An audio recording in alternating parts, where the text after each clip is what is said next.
Hello, my dark spirit family.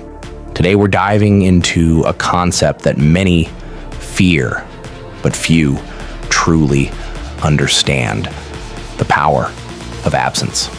When someone leaves your life, whether through betrayal, loss, or their own choices, it's easy to fall into the trap of believing that their absence is your loss. But here's the truth. Their absence is not a loss. It's an opportunity, a chance to use pain as fuel to transform what was taken from you into something far greater. Let's get one thing straight. Pain is inevitable.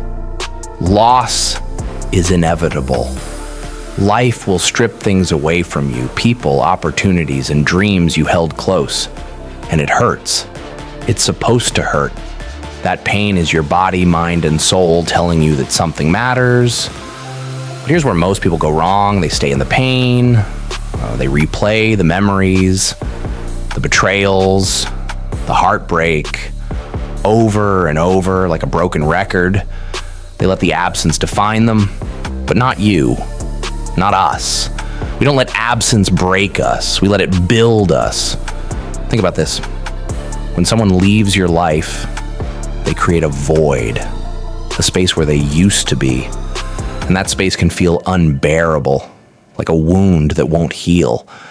But that void is also your greatest gift, because now you have the chance to fill it with something new, something better, something stronger. When you lose someone, it's not about what they took from you. It's about what you choose to do with what remains. Will you let the pain consume you? Or will you let it fuel you? Will you let their absence make you feel smaller? Or will you use it to grow? Let me tell you something about pain. It's a fire. It burns. It consumes. But it also forges. Like steel in the flames, you are being reshaped, refined, and made stronger than ever before. The pain of their absence is not the end. It's the beginning of your transformation.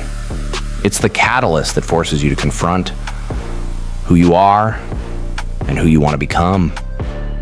When they walked away, they didn't take your power. They didn't take your worth. They didn't take your future. All they took was themselves. And what remains is everything you need to rise. Remember this: their absence is not your loss. It's their loss. They lost the privilege of standing beside someone who refuses to be broken. They lost the chance to witness your growth, your strength, and your rise from the ashes. And while they're stuck in the same cycle, you're moving forward, unstoppable, unbreakable. So take that pain, take that loss, and let it drive you. Let it push you to become everything they said you couldn't be. Fill the void with your ambition, your dreams, and your power. Let their absence be the spark that ignites the fire within you. You are not defined by who left. You are defined by who you become. And dark spirits, you're becoming unstoppable. Stay strong. Stay unbroken. And as always, remember, the darkness is where we grow the most.